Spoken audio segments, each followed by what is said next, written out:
Today we're going to be learning Megillah Daf Kaf Aleph. Today's daf is dedicated by Marcia Baum in loving memory of her mother, Helen Baum. Chaya Chana Alter Bat Chana V'Yekutiel Aryeh on her 6th year at sight. Mom is a lifelong learner and teacher and is sorely missed by those who knew and loved her. I hope we are doing her proud. Today's daf is also sponsored by Sari Esterman in loving memory of her father, Moshe ben Yosef Cohen, on his 10th year at sight. And today's daf is sponsored anonymously for Fuash Lema, for Hannah Bat Shmuel Ve'Esther, and Brian Bracha Bat Rina. Okay, before we start, I'll just remind everyone that a week from today, we're starting our complete beginner's guide to Gemara course with Rabbanit Leah Sarna, a highly recommended course, which will give you if you're a beginner to Gemara, it'll go through all sorts of basics to kind of catch you up. And again, there's no shortcuts in Gemara, and I'll be always honest with that and saying it's not going to make you an immediate Gemara expert, but it will give you a lot of basics that I know some people feel like they're missing, having had a gap in their education. So that will be number one. It'll be a live class, but it will also be recorded like all our other content and available for viewing after by the next day.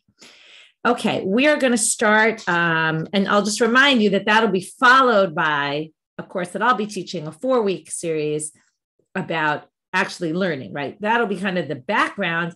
And then that will hopefully give you the tools that'll be easier to then do chavruta learning and try to figure out how to learn on your own, through actual learning, sugyot, breaking your teeth over them in chavruta on Zoom or on your own time chavruta. So that will be followed in the month of February. There'll be 4 classes on that. Okay, and we have a siyum coming up, by the way. In 2 Sundays, there'll be a siyum 2 weeks from today. Siyum on Zoom. The actual Gemara, the Masechet ends on Thursday, but we'll push the siyum off to Sunday. It's usually an easier day for people. So Sunday, like the usual, we'll have a siyum. The details of that will come out in the next few days. Gila Rosen will be speaking with us at the siyum, and like I said, the invitation will go out soon, and then registration will open. Okay, getting to our daf now. We were in the middle of a Mishnah, we were done with the Mishnah, but in the middle of discussing the Mishnah, where it listed all these mitzvot that are supposed to be done during the day. I want to point out for a minute, and that there's 2 things going on here. There's a Mishnah on Daf Kaf, which is Ein korenet Megillah v'lo malim v'lo tovlim v'lo mazim v'chein shemer yom keneged yom. All those things that you can't do. When can't you do them? Aj tenei tzchaman. It talked about the earliest time you could do them because they're mitzvot of the day. Then the next Mishnah listed all these mitzvot that are day mitzvot. You can do them all day long. So the first talked about the starting point. The other one talked about the ending point. But they listed different mitzvot. Other than Kriyat Megillah, there's no overlap. But the point is, whatever was mentioned in one is true for the other. It's just the Mishnah decided to list a bunch of those in that Mishnah and a bunch of others in the other Mishnah. But obviously, it's all connected. Okay, that's number 1. Number 2, now we had this Mishnah. I'm just going to go back because I see whenever people ask questions in the chat, it's obvious I wasn't clear. The skills class is not going to be the week of the siyum. Okay, both her course and my course are going to be split in the middle by siyums because there's siyums all the time.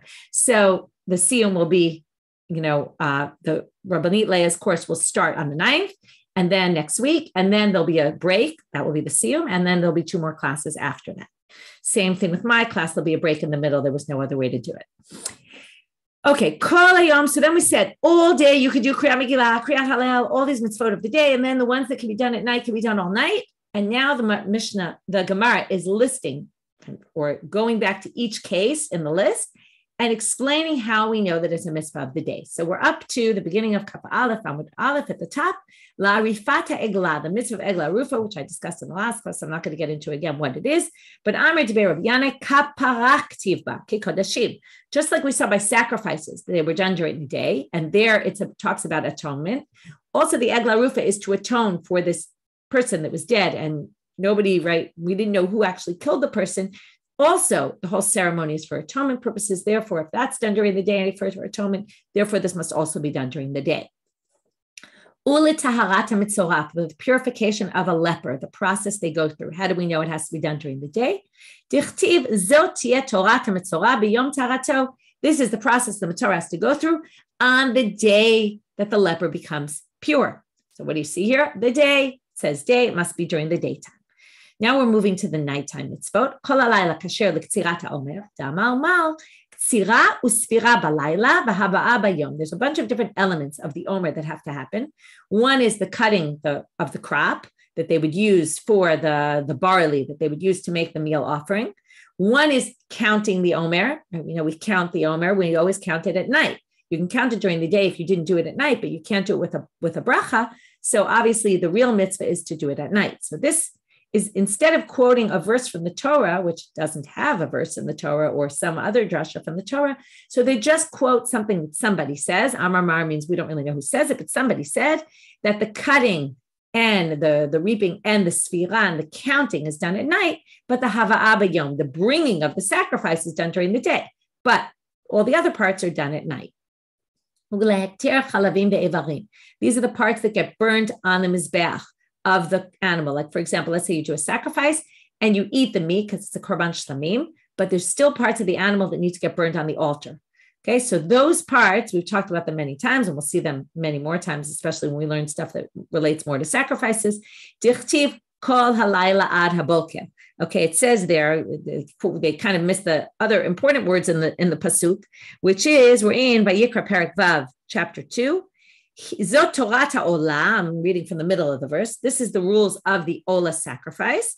Hi ha'olah mokdal mizbeach kol halayla ad haboker. Okay, this is even the Ola, which the parts got burnt on the altar.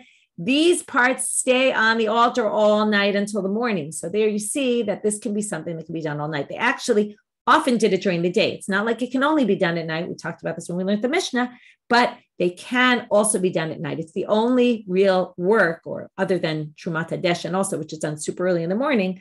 But most things in the temple, certainly sacrificial related things, are not done at night. But this is a unique exception that they let this be done at night because it's not the main part. Zehakla. Now we go back to this last line, just to remind you. I'm sure you all know this already by now, but the Mishnah is not the kind of book, let's say, that you or I would write. If I was writing a book of law, I write a list of rules. Right? The Mishnah doesn't really do it in a rule form. It does it by example normally. It gives you examples of things, and that kind of teaches you the rule. And often part of it is figuring out the rule from the Mishnah. What does this mean? And what is it talking about? Which case and why this and what other case would be similar? It's part of what the Gemara does. In this case, the Mishnah is doing something somewhat atypical, although it does come up in a lot of Mishnayot, where after it lists all these specific examples, it then says, and this is the rule. Whenever it says that, there's always a question asked, which is, why do we need to be told, and this is the rule?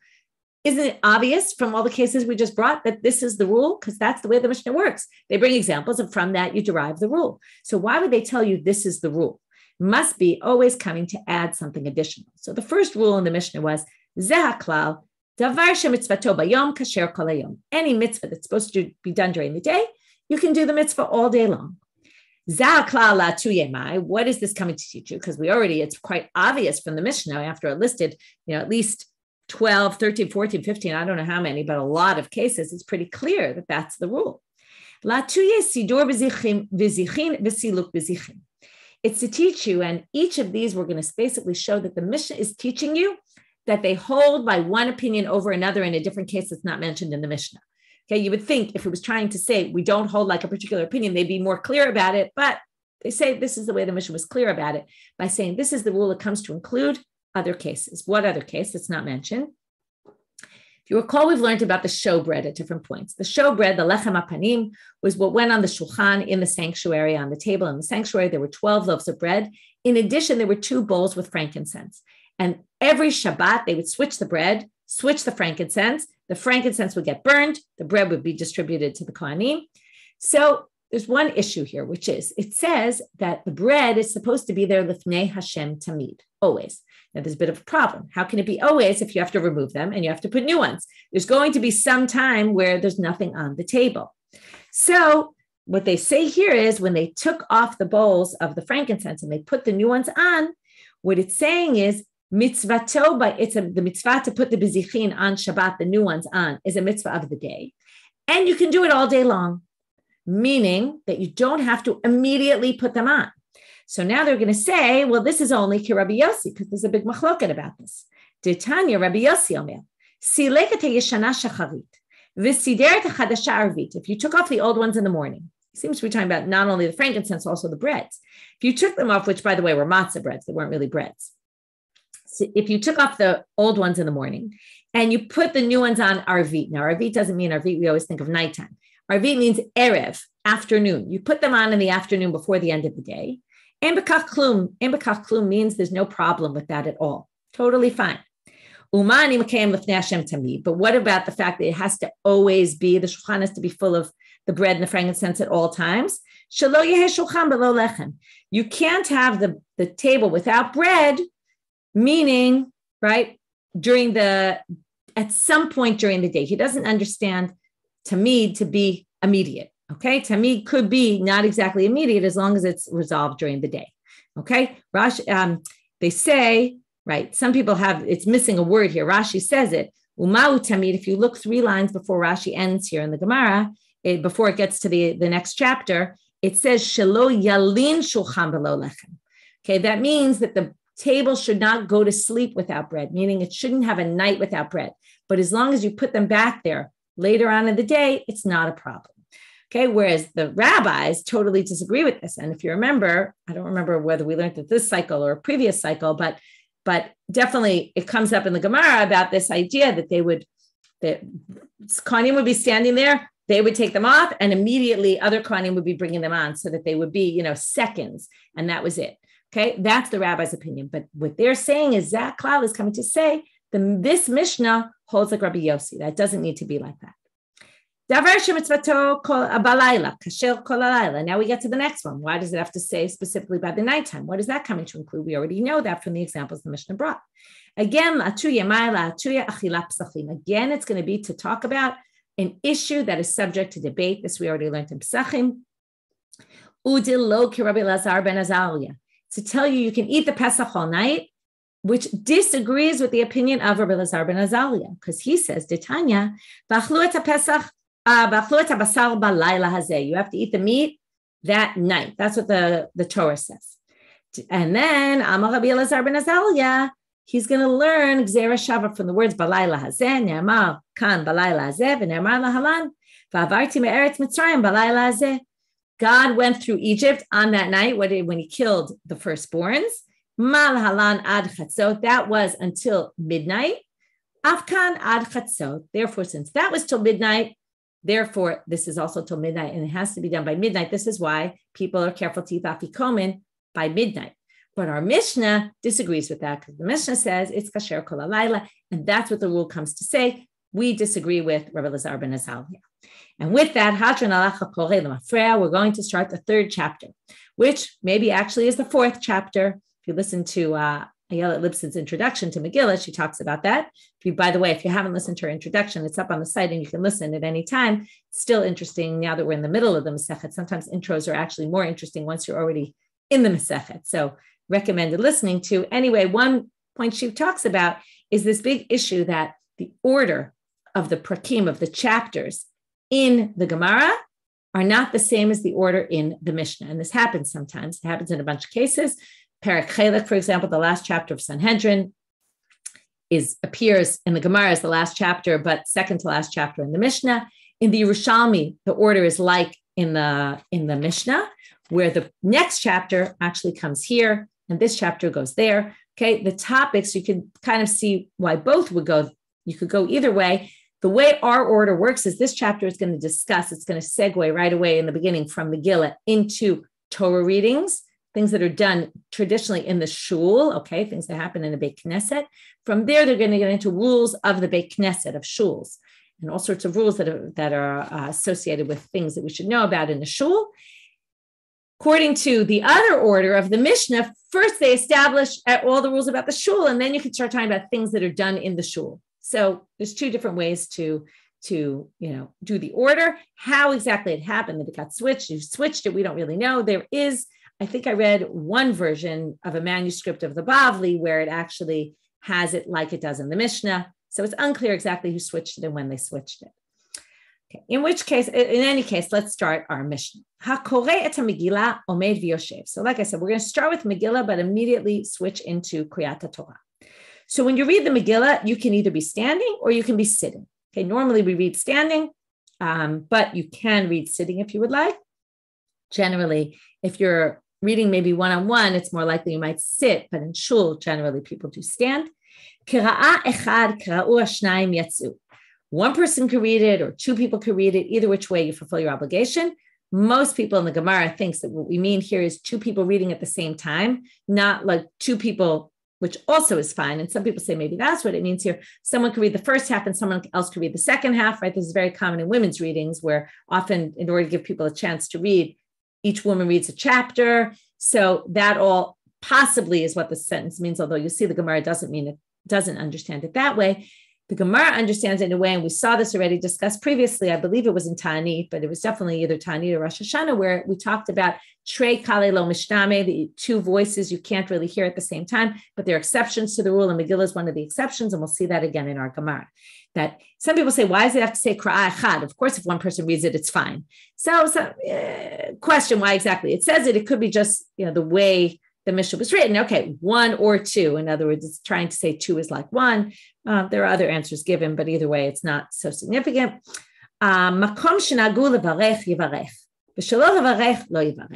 If your custom is, and just to clarify, two people reading at the same time. Okay, as if two people start off at the same time saying and continue together. That's what we mean by two. And we'll get to what about Trei Kale Lo Mishtame, that two people can't hear the same thing. So thank you, Becky. It was with shofar. So I guess that's where it goes. It was in Rosh Hashanah, I assume then that we learned it. Okay, next. If your custom is to make blessing on the Megillah, then you make the blessing. If your custom is not to make the blessing, then you don't make the blessing. What blessing are we talking about? It's custom to say the blessing on the Megillah. Is that possible? Isn't that kind of the basic, right, part of the mitzvah? So the Gemara is going to assume that we're talking about the bracha after, okay? Just to review what happens, we'll see it in the Gemara, but I'll already tell you now. There's three blessings we say before the Megillah. We'll see inside what they are. And there's one blessing after called Haravet Rivenu. So the Gemara, Abaye, who's fourth generation Amora, and I say this specifically, you'll see why in a minute, he says that what they're talking about that's dependent on custom is the blessing after the Megillah. And in fact, I'll already tell you that there's a big debate among when women read the Megillah, do they say this bracha haravet rivenu? Some do and some don't. It's another one of those questions about women Megillah reading, because on the one hand, they're at Sibor for Kriyat Megillah, it's considered enough, but they're not at Sibor, let's say, when it comes to halachically of a minyan by Orthodox law. So there's a question about whether this is a bracha that is a requirement of a minyan or a requirement of a community of people for pursuing nisa. So there's a big debate about it. Some people do, some people don't. Anyway, that's an aside, but you see already that bracha is a little bit different than the other ones. The beginning brachot, of course, they say, although we did discuss it, there's a bit of a debate about whether they say lishma or mikra. That's another debate. In any case, Abaye assumes that they're not talking about the blessings before, okay?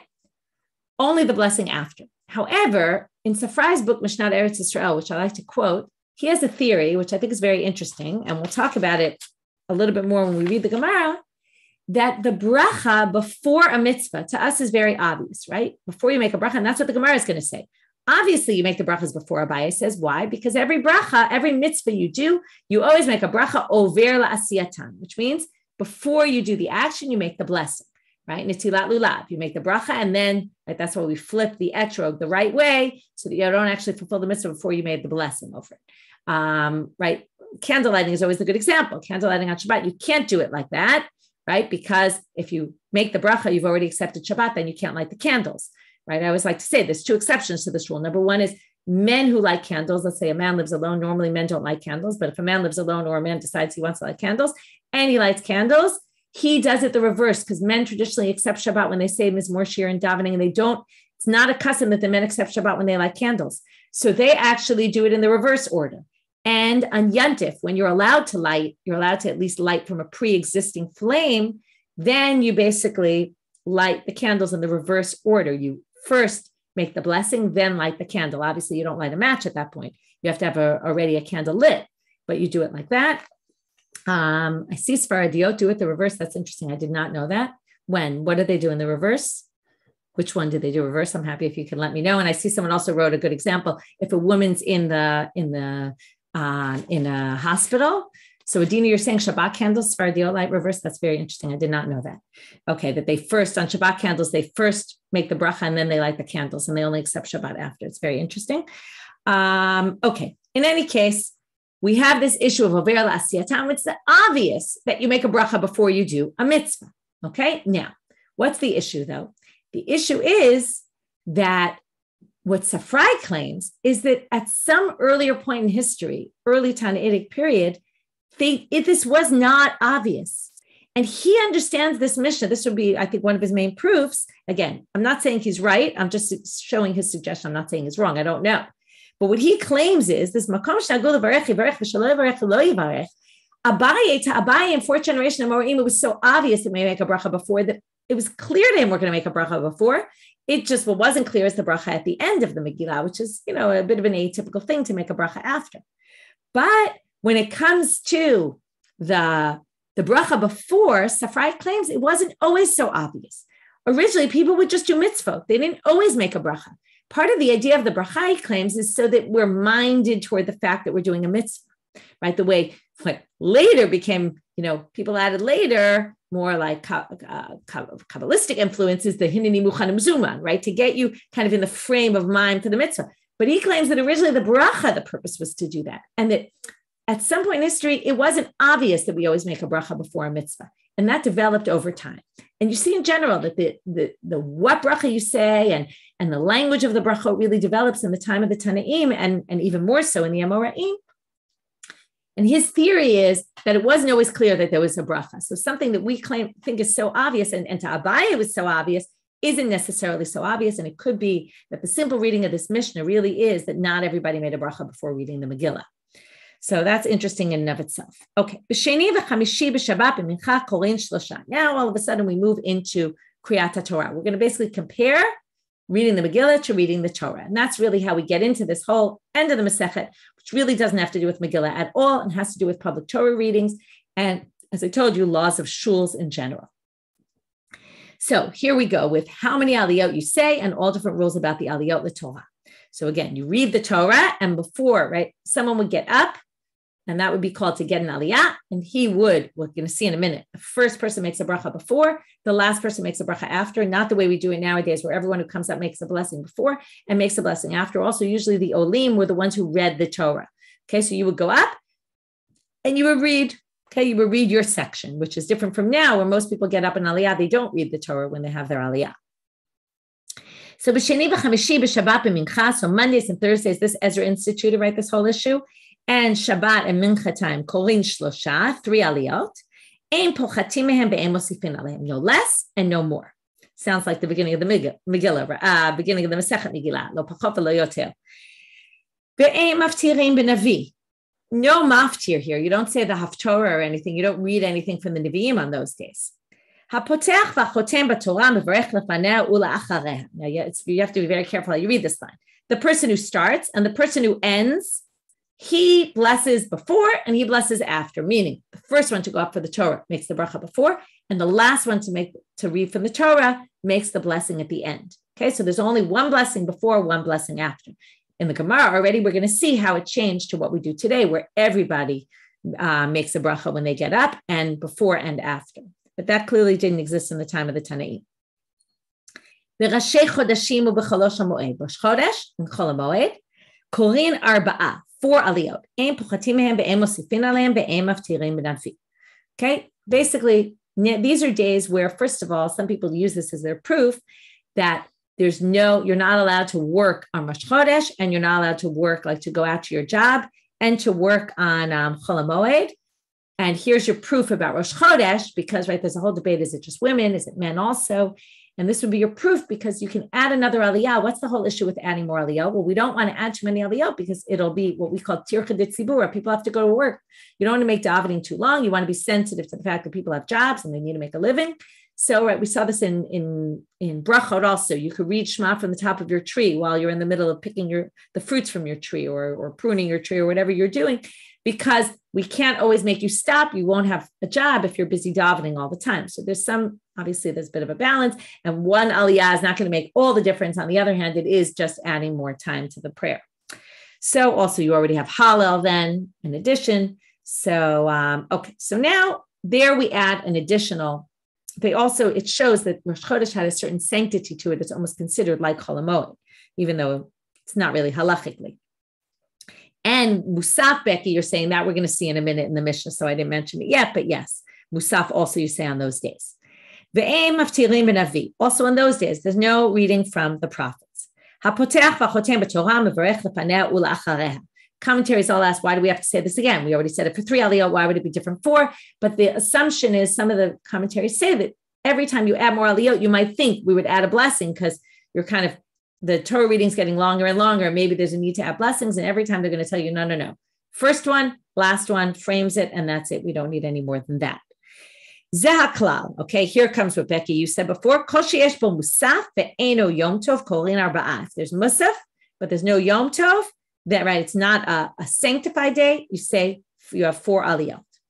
B'yom tov chamisha, u'b'yom kippur shisha, b'shabbat shiva. We keep going up in sanctity. Yom tov is more sanctified. Yom Kippur even more than that, and Shabbat even more than that. So Yom Tov gets 5, Yom Kippur gets 6, Shabbat gets 7. Obviously, if it's Shabbat and one of those days, then it's 7 aliyot. You can't do any less, but you can add. Most of the commentaries think that we're talking about adding to Shabbat only, because what part of the issue of adding is if we want to make this differentiation, we're almost using aliyot. How many aliyot is a way of differentiating sanctity of day? This is a more sanctified day. This is more sanctified. So if you want to add aliyot, this happens often if there's a bar mitzvah or a few people have yurtzeit or something, and there's a need to add an extra aliyah. So we add, but that's only on Shabbat. You can't do it on any other day. Okay. Again, it's one way of reading this because it almost sounds like you could be mosif on Yom Kippur and Yom Tov, but most people think that you don't do that. Umaftirim b'navi. Okay. And you, on all these days, you read from the prophets. Okay, if you make the bracha before and make the bracha after, right, again, it's only the first person and the last person. I see someone wrote Simchat Torah. I want to differentiate. Simchat Torah, we don't add aliyot. What do? We just add kriot. We add multiple readings. You can read the Torah a number of times, but we never add aliyot to a reading. Okay, we're always going to split it the same 5 aliyot. Okay, although there, right now, it's not true. There are extra aliyot. Right, that's not true exactly. Okay, then they add special aliyot for other things. But the adding aliyot for readings is different, but you're right. There they have 5 aliyot and then they do the extra part. So that's actually, it is an exception to the rule. Good question why it's an exception. Okay, well, we'll have to research that. I don't remember why they make an exception with Simchat Torah. Okay, Gemara, Tana. Masha ein ken b'Torah. Okay, where are we now? We have to remember, back to the beginning of the Mishnah. If you read the Megillah, you can do it standing or sitting. Now they say that is not so for reading the Torah. You have to stand when you read the Torah. Where do we get this from? This is where Moshe, right? Moshe is describing what happened in Sefer Devarim, Moshe's whole big speech. He says, "Va'ata po amodi madi." I'll just say something interesting connected to the parsha. My daughter had this brilliant insight yesterday. Actually, it was last week she said it, but we brought it up again yesterday, that Moshe doesn't want to speak in the beginning of Sefer Shemot, right? And he says, I don't speak. And Aaron goes and he speaks for him. And it came up again yesterday's parsha. But then she says, if you notice in Sefer Devarim, he has this very long speech, right? And he just talks and talks and talks and talks. He obviously went through some transition where at the beginning of his career, he didn't want to speak. And then he had a lot to say after that. So in the context of his speech, it reminded me of that. Anyway, says here that Moshe says, I was told, Atapo amod imadi, stand here alongside me, God tells him, right? And then I'm going to teach you all the mitzvot, etc. And then it says, right, and then we'll get back to, I know that's a different verse. Okay, we'll get back to that later. So God tells him, stand next to me. So what do you see? Moshe stood when he received the Torah. So therefore, when we read the Torah, we stand, even though they're not exactly identical. And we're going to now differentiate between Megillah reading, Torah reading, and learning Torah. Okay, so now, Amar Rabbi Avav, he continues to talk about this verse. There's a bunch of verses that says, if the pasuk would not have been written like this, there's no way I would ever have thought that this pasuk could exist. Like, how could we possibly say such a crazy thing? It sounds like God is saying, stand next to me, as if God was standing also. Right? That sounds so crazy that God was standing with Moshe when Moshe got the Torah. Like, wouldn't God be in a more respected position. They wouldn't necessarily be in the same position. They're different levels, right? You wouldn't put two people of the same level standing in the same way. And from this, Rabbi Yavau learns another halacha. How do you know that the rabbi shouldn't sit on a bed? Okay, a bed was more like a bench, and the student should be low on the ground. In other words, they should always be at the same level when the teacher's teaching. We learn that if God was at the same level as Moshe, then all the more so, the teacher should be on the same level as the student. Okay, and he learns this very important halacha, which is very interesting because we actually see in other places that you really need to actually, there's different levels, and there are cases where the Gemara talks about someone was standing and someone was sitting, and they do talk about this. So how do we understand this? Some people say that, first of all, it could be just a different view. There were different views about how this should go. You know, what kind of level should the rabbis be put in a totally different level than everyone else or not? Or some people say that this is only if the people he's teaching are rabbis themselves and they have smicha. Then they're put at the same level, but not if they're not at the same level. Or again, they're not going to be at the same level as him, but they have to at least have smicha, and then they can be at the same level, kind of like Moshe. He wasn't at the same level as God, but he was at a high level. Anyway, there's a bit of a question about how to understand this practically. Tanu Rabbanan. Miyamot Moshe v'ad Rabban Gamliel lo hayu lemedim Torah. Now we're moving on to learning here again, just like there we were talking about learning. There we're talking about learning just that they're on the same level, not necessarily that you have to stand. But now they bring a braita that explains that it used to be Rabban Gamliel. By the way, we're talking here not Rabban Gamliel of Yavne, who's the one we usually talk about with Rabbi Yoshua and the whole story with kicking him out, etc. No, the Rabban Gamliel we're talking about here is the Zaken, the older one that comes a few generations before, from the time of Moshe until Rabban Gamliel. Lo hayu lemedim Torah ela me'umad. They always stood when they learned Torah. Mishemet Rabban Gamliel batel kvod Torah. But when he died, I skipped. Mishemet Rabban Gamliel yarad choli le'olam. All of a sudden, people got weaker. Okay, it was like a shift. All of a sudden, people began to get weaker. V'hayu lemedim Torah miyushav. And then they started sitting to learn because they didn't have the strength. Could you imagine learning Torah all day long, standing up? It's hard. Right? You go to a wedding and there's not enough seats for everybody. You get antsy after a while standing, or you're at a speech, a lecture, and the standing room only. It gets very hard to concentrate when you're standing. So people lost the ability to be able to stand all day and learn. And from then, right, this is at least a semi-historical, right? We don't know if it's really true, but it's describing a historical change. And that's what it says in the Mishnah, Mishemet Rabban Gamliel batel kvod Torah. Okay, the kvod Torah was nullified, meaning had to go down a level because people had to sit when they learned. So what they're basically saying is the ideal is really to stand up. But since people can't handle it, we allow people to sit down. Now we're going back to Moshe Rabbeinu. It says, I'm going to sit in the mountain for 40 days and 40 nights. It says, I stood in the mountain. So understand, did Moshe sit or did Moshe stand? We're going to have 4 answers for this question. Some are going to say that there's a difference between when he sat and when he stood. And some are going to say, no, it was really one thing. Okay, so 2 and 2, it's going to split. Amarav, Omed v'lomed, Yoshev v'shoneh. The first time he learned it, he was standing. When he reviewed it, he was sitting. Rabbi Chanina Amar, Lo Omed v'lo Yoshev, ela shocheh. He was actually in an in-between position, almost bowing to God, where he wasn't exactly standing, he wasn't exactly sitting. So one time it referred to it as standing, one time sitting, and that way you know it was somewhere in the middle. That approach is to say there was really only one. This third approach is going to be the same as the second approach in the sense that it's really only one thing. Rabbi Yochanan Amar, Ein yeshiva ela lashon akava, shene'amar v'tishvu b'kadesh yamim rabim. It says they settled in kadesh yamim rabim. That means they settled there, they stayed there. It doesn't mean you sit literally on the floor or sit on a chair. Moshe stood, obviously. Okay, this is different from the previous one that said he was bowing. No, he actually stood. I shev bahal just means I stayed at the mountain. Fourth opinion, Rav Amar, this is more similar to the first, that it was different type of learning was done in each position. Rakot me'umad v'kashot miyushav. The easy stuff, he was standing. The more difficult stuff, he had to sit because he needed to concentrate. So things that were easy to learn, he would stand. But things that were more difficult, required more concentration, he would sit. Now we go back to this issue of reading the Megillah and hearing someone read it at the same time. Tana masha'ein came b'Torah, so the Braita brings up, not when it comes to Torah, you can't do that. You have to read, right, only one Torah reader. As we're going to see in this other Braita, Tanu Rabbanan. Batorah, echad koreh ve'echad mitargem. One person reads the Torah, a different person reads the Targum. If you remember, we talked about that, and in Yemenite shuls, they still do this today, where after someone reads a verse, somebody reads the translation. And this is because even in the Tannaitic time period, a lot of people didn't know Hebrew. We saw that the other day with women in Amei Haaretz didn't know Hebrew, and there were other people as well who didn't know Hebrew, and therefore they would translate it. When it comes to Torah, not only can two people not read the Torah, two people can't read the Targum because people won't understand the translation. It's hard to concentrate on two people at the same time.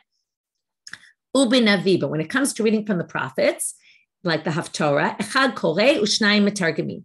You can have the Targum with two people because already then it's not as important that you understand what we're reading of the prophets. It's more important than the Torah, and that's why we don't allow it. By the prophets, it's not as significant.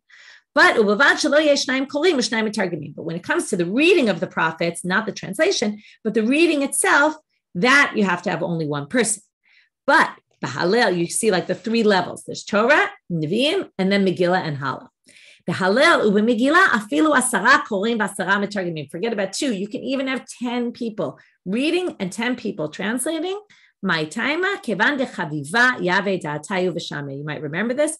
Since people like this, therefore, now what's the issue of liking it? It's chaviva. So first of all, why is it chaviva? Number one, you could say people just like hearing the Megillah. It's a great story. It's interesting. Hallel, people love singing Hallel, right? There's all this issue of it's an exciting event. Also, it happens less frequently. So because it's very infrequent, it's something that people appreciate. And therefore, the idea is normally it's hard to concentrate when you hear so many people. But if it's something you really, really want to hear, then you'll be able to focus. Even if 10 people are reading it, you'll be able to focus and really listen and listen to what you're hearing. So here I already discussed what Safrai said, but you see what Abaye says, which is to him, it's obvious it's not talking about the bracha before. Lo shanu ela la'achareha. The Mishnah is only referring to after. But before, the bracha is before, of course you have to bless. Do the blessings. It's not dependent on the custom of where you come from. Because Rabbi Yehuda said in the name of Shmuel, I want you to point out, this is, Shmuel is first generation in Moraim. So if, Safrai claims that maybe earlier in the Tannaitic time period, it wasn't clear, but Shmuel makes it very clear that every bracha, you have to make a bracha before you do the mitzvah. My mashma dahai over lishana da'akdumehu. We've had this many times, the same line, which is every time they talk about brachot and mevarech over lasiyatan, they say, what do you mean over lasiyatan means before? Why is over a language that means before the mitzvah?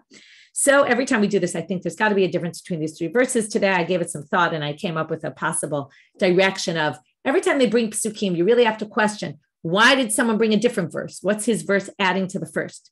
So I'll try to go in a direction of a theory. This is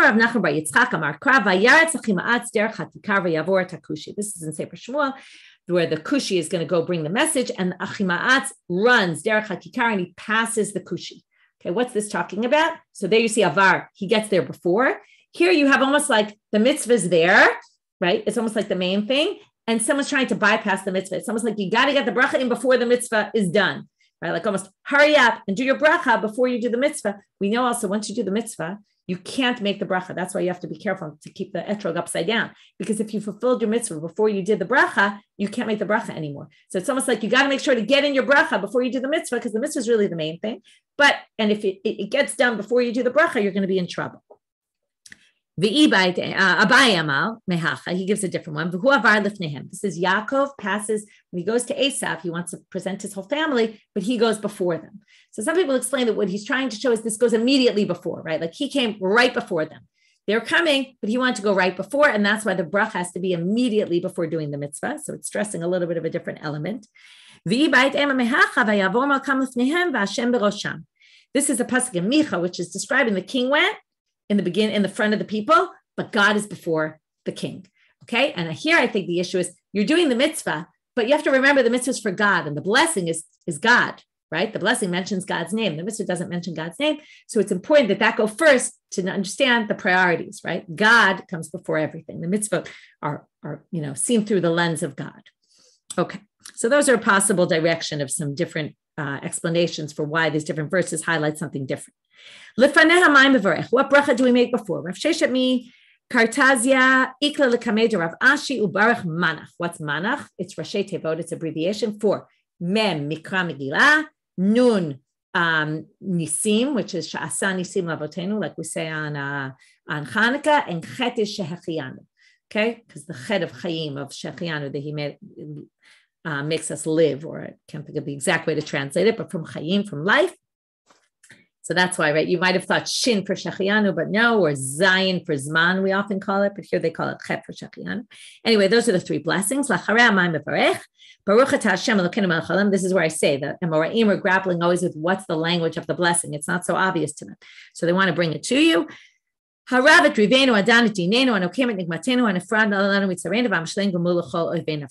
God fights our battles. He judges us, right? Judges judgments on our behalf. He avenges our enemies and saves us from our enemies, right? And pays them back what they're deserving of. Those last three really seem to be saying they get paid back for what they did to us. Right? Who pays back our enemies, right, from all of our struggles. Rava Amar Ha'ela Moshiach. Rava says, no, you should end with God is our Savior. That's more the theme of the blessing. Amar Rav Papa, if you might remember from Brachot, he does this a lot. Somebody says this, somebody says that. He says, you know what? I'm going to do a combo of both. Hilkach Nimrinu L'Travayu Baruch Ata Hashem Hanifra L'Yisrael Mikol Tzarehem Ha'ela Moshiach. Okay, the God who saved, right, who pays back their enemies for what they did to us, God is our Savior. Why both? Usually you're really not allowed to end a blessing with two different concepts. The idea is that these two concepts work together. But why each separately? Because you could theoretically redeem the people without paying back the enemy, or you could theoretically pay back the enemy without redeeming the people. So here we have both, and that's why they're both mentioned. So now they're going to have like what I call these cute drashot of what's the significance of three, why three, right? Obviously why three, because we don't want to have too many, right? But the question is why a minimum of three, right? Why is three a significant number? Right? We're reading from the Torah, so let's have it keneged the three books of the Tanakh, the three sections of the Tanakh. Rav Amar keneged konim l'biyim Yisraelim, which is not a focus on what we're reading, it's a focus on who's reading. We're reading this in public, so let's talk, it represents the three different groups within the community. Velahadetani Rav Shimi, ein pochotim me'asara psukim bebeit hakneset, vayidaber oleh min haminyan, hanei asara keneged mi. This is a bit of a mouthful of a sentence, but the fact that Rav Shimi says, don't do less than 10 verses. Whenever you read from the Torah, there has to be a minimum of 10 verses. And even the pasuk vayidaber counts. Okay, what does that mean? Well, there's a lot of pasukim in the Torah that say, vayidaber Hashem al Moshe lemor. Right? God spoke to Moshe saying. You might think that's not a significant pasuk because nothing was really said in the pasuk. But that pasuk counts as one of your 10. But in any case, when we talk about this number 10, why do we have 10? Hanei asara keneged mi. Where else do we have 10? By Malchiot, Zichronot, and Shofarot. And there you'll see there's a section here that's in parentheses. Some people say it was by accident moved from that sugya to here, and it doesn't really belong here. So what are the 10? The 10 that really make up the minyan. These are the batlanim that sit in the shul all day long. They're the main minyan. So it's those 10 people. That's why we have 10 psukim. Rav Yosef Amar keneged aseret hadibroch. Moshe b'Sinai. That's always right. 10 commandments. Rabbi Levi Amar, this is the one in parentheses, keneged asara ilulim shamar David b'sefer Tehillim, which is a halalu b'teka shofar, halalu b'nevel v'chinor, right? And that had to do with shofar, with shofarot. And that's why it seems like this doesn't really belong here, or maybe it does, because it's about praising God. Rabbi Yochanan Amar keneged asara ma'amarot shebehem nivra ha'olam, the 10 vayomer that the world was created with. Hey, Ninu, what are these? Vayomer de Breshit, right? The 10 times it says vayomer in Breshit, but Hani Tisha Aninu Have, there's only 9 times it says Vayomer, like Vayomer Elohim Yihi Or, Vayomer Elohim Yihi Arekia. Right? God created the world with Amirah, but there's only 9 times where it says it.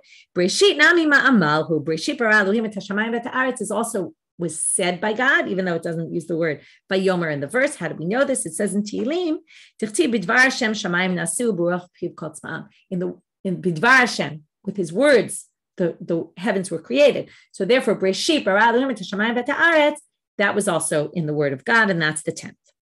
Amarava. Now the question is, if you have 10 and you have to split into 3, that doesn't divide evenly, how do you split it? Right? 4, 3, and 3. Question is, which aliyah are you better off saying the 4 in? So Rav is going to say all options and bring answers for why each one. Rishon shekara arba'a meshubach, sheni shekara arba'a meshubach, shlishi shekara arba'a meshubach. But the first one did it, the second one did it, the third one did it, they're all meshubach. Why? Rishon shekara arba'a meshubach ditnan. It says in the Mishnah, B'shalosh kupot shel shalosh sa'im shebehen tormim et halishka. You might remember this from shkalim. They collected all the shkalim. The people brought them a chatzit shekel in 3 containers, 3 boxes. והיה כתוב עליהם א' ב' ג' לידע איזו מהם נתחמה הראשון להקריב ממנה ראשון, שמצווה בראשון. The mitzvah is to take the first monies that come in. So you put them in order. First, they all go into Aleph. When that fills up, they go into bed. And that way, when they take out the first money to buy the first sacrifices, they take it from the first. First is the most important one to use. אמצעי שקרא 4 משובח דתניא, אל מול פני המנורה יאירו. What does it mean? They all they turn toward the menorah, so they explain. Basically, the 3 outer ones turned into the middle one, and the middle one turned toward the Kodesh Kodeshim. And he said, there we learn the middle one is always the Meshubach. This is good if you're a middle child, or you want to talk about which child in the family is more important, you can use this. Right? Things only get higher in sanctity as we go along. You never go down in sanctity. So if you start with 4, you can't get lower. So therefore, do it in the last one. He read it in the first aliyah, and my papa said that was a good thing that you did. Now we're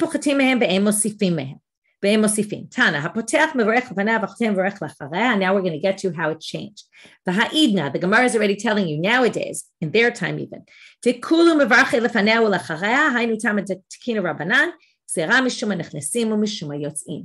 a problem. Why did they institute that? You have to make a bracha before and after each olet, everyone who goes up, because people would come late and people would leave early. We've seen that they change things because of people coming late and people leaving early.